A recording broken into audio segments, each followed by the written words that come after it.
let's talk about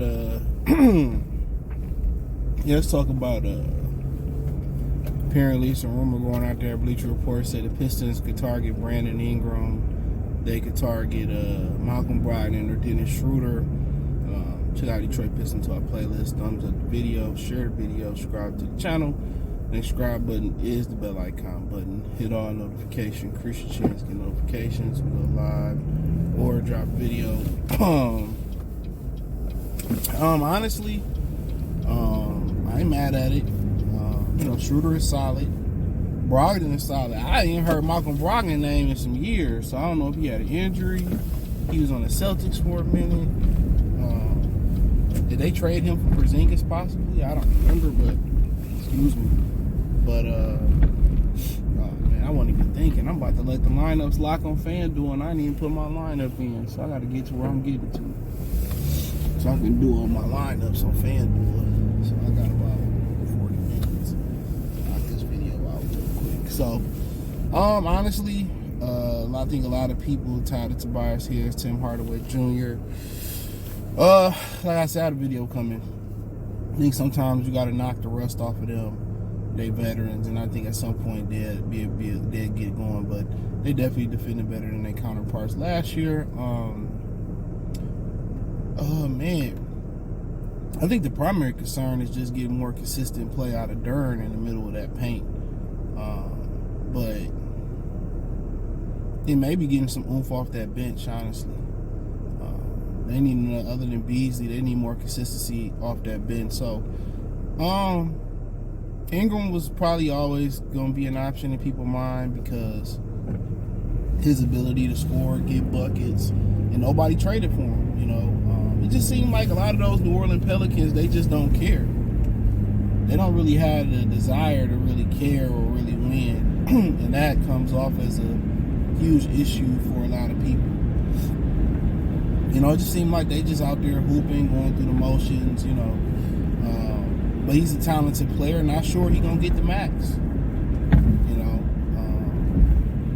Just from the injury history. And, it ain't like they missing, games. You know what I'm saying? They missing important games, playoff games, playing games.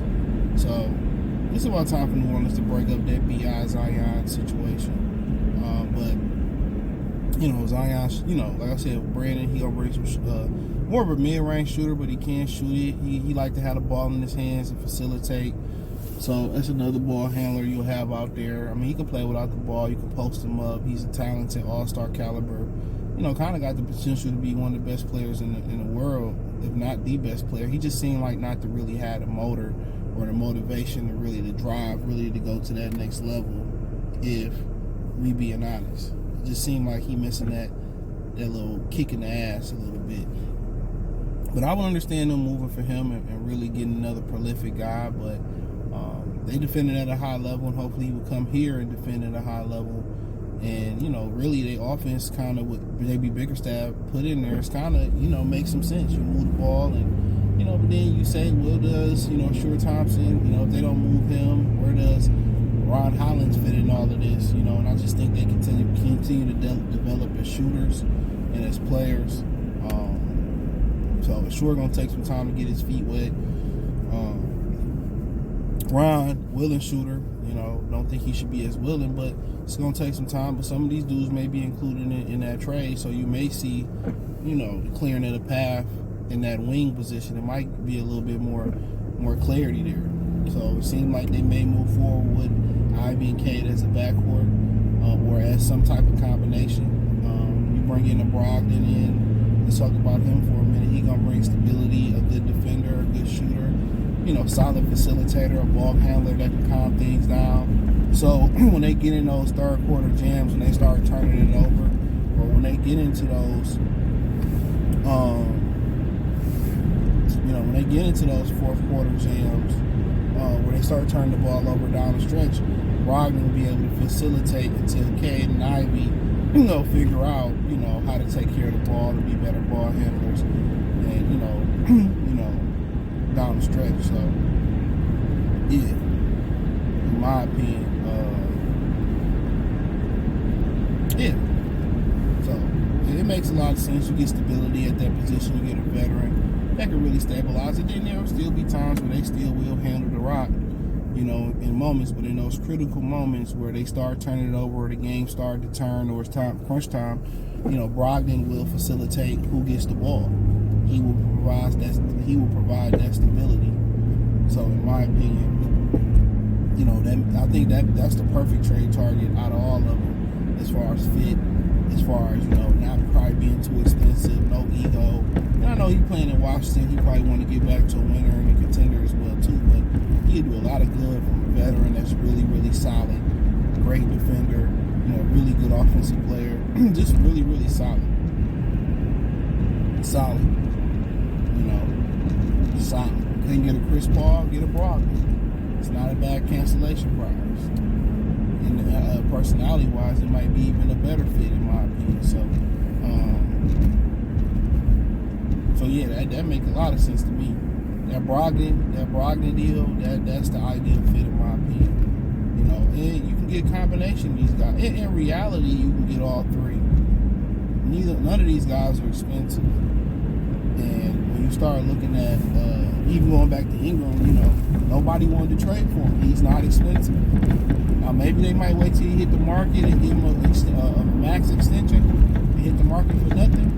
Maybe they wait till the trade deadline for, you know, New Orleans to sell him for the low. But I think if they moving on from Ingram, they could be moving on from Zion as well too. So it's just starting over. But with Dennis Schröder, I mean, solid player. You know, solid, okay shooter, good ball handler, veteran guy. I don't think he's quite the fit that Brogdon is, but good ball player. They playing some good ball. I think he out there in Brooklyn. Good facilitator, good scorer. You know, not the, you know, solid facilitator. Really not the pure point guard or not the guard that Brogdon really is. But he's a good dude. He's been around the block, played with some good players. So yeah, he would be solid too. Okay shooter. I think Brogdon is probably the best fit out of all of them for what they need right now. And then I would look and say maybe you want to plug in Ingram in there, you know, see what happens at that point. I don't know if you pay him right away or you wait. But, you know, like I said before, not three bad trade targets in my opinion. Targets that I think is pretty solid. So honestly, I won't be mad at any three of them. To be honest, I think they all good moves. I'm not a Dennis Schröder hater, as some may be, but I think Brogdon is a great fit. I think Ingram at this point is worth the gamble as well too. So I don't think any of those guys are too expensive right now. So yeah, let me know what you girls and guys think, man. Check out Detroit Pistons Talk playlist. Thumbs up the video, share the video, subscribe to the channel. The subscribe button is the bell icon button. Hit all notifications, increase your chance to get notifications. We go live and drop video. Hit the link tree. Find me on X, Instagram, Spotify, Anchor, Cash App, Venmo, PayPal. Check out Detroit Pistons Talk playlist for more videos like this. Peace.